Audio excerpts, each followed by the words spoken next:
അന്താരാഷ്ട്ര clean energy ദിനം Saudi അറേബ്യയിൽ സുസ്ഥിര ക്ലീൻ എനർജി ഡേയുടെ പ്രാധാന്യം വിളിച്ചോതിക്കൊണ്ട് ആഘോഷിച്ചു. സൗദി അറേബ്യയിലെ Asian Arab chamber of commerce trade കമ്മീഷണറായി ഹാരിസ് ഹനീഫയെ നിയമിച്ചു.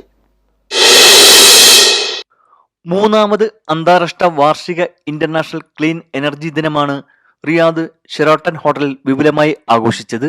ഇന്ത്യൻ ഇക്കണോമിക് ട്രേഡ് ഓർഗനൈസേഷനും ഏഷ്യൻ അറബ് ചേംബർ ഓഫ് കൊമേഴ്സും സംഘടിപ്പിച്ച ചടങ്ങിൽ ബസേറ group chairman HRH general doctor Abdul Aziz bin Nasser Al Saud, Saudi Canadian business council president Mohammed Al Dulaim, ബിർസൻ group of companies chairman Jabir Al Masood, HE Technion Arabian chairman Hasan Mansoor Fadhel Al Buainain, Kenya, Kosovo, Gabon, Myanmar, Uruguay, Chad, Sierra Leone എന്നീ രാജ്യങ്ങളുടെ അംബാസഡർമാർ, Indian embassy council of commerce Manusmriti, പ്രമുഖ വ്യവസായി NM Panicker, I2U2 chairman Jacob Kuruvila, IETO vice chairman വാലി കാശ്വി എന്നിവർ യോഗത്തിൽ പങ്കെടുത്തു.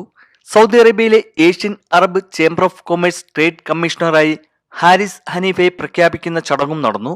വരുന്ന വർഷങ്ങളിൽ ഇന്ത്യയിൽ നിന്നും സൗദിയിലേക്കുള്ള ഇൻവെസ്റ്റ്മെന്റുകൾ കൂടുതലാക്കുക, ഇന്ത്യൻ കമ്പനികൾക്ക് സൗദിയിലേക്ക് വരാനുള്ള ഇൻവെസ്റ്റ് ചെയ്യാനുള്ള ഒരു പാത്ത് ക്ലിയർ ചെയ്തു കൊടുക്കുക എന്നൊക്കെയാണ് ആസ് എ ട്രേഡ് കമ്മീഷണർ എന്നിൽ ഉണ്ടാകുന്ന ഉത്തരവാദിത്തങ്ങൾ. 2023 ഐക്യരാഷ്ട്രസഭയുടെ ജനറൽ അസംബ്ലി പ്രഖ്യാപിച്ച അന്താരാഷ്ട്ര ക്ലീൻ എനർജി ദിനം കാലാവസ്ഥാ വ്യതിയാനത്തെ ചെറുക്കുന്നതിനും സുസ്ഥിര വികസന ലക്ഷ്യങ്ങൾ കൈവരിക്കുന്നതിനും ശുദ്ധ ഊർജം വഹിക്കുന്ന നിർണായ പങ്കിനുമാണ് ഊന്നൽ നൽകുന്നത്.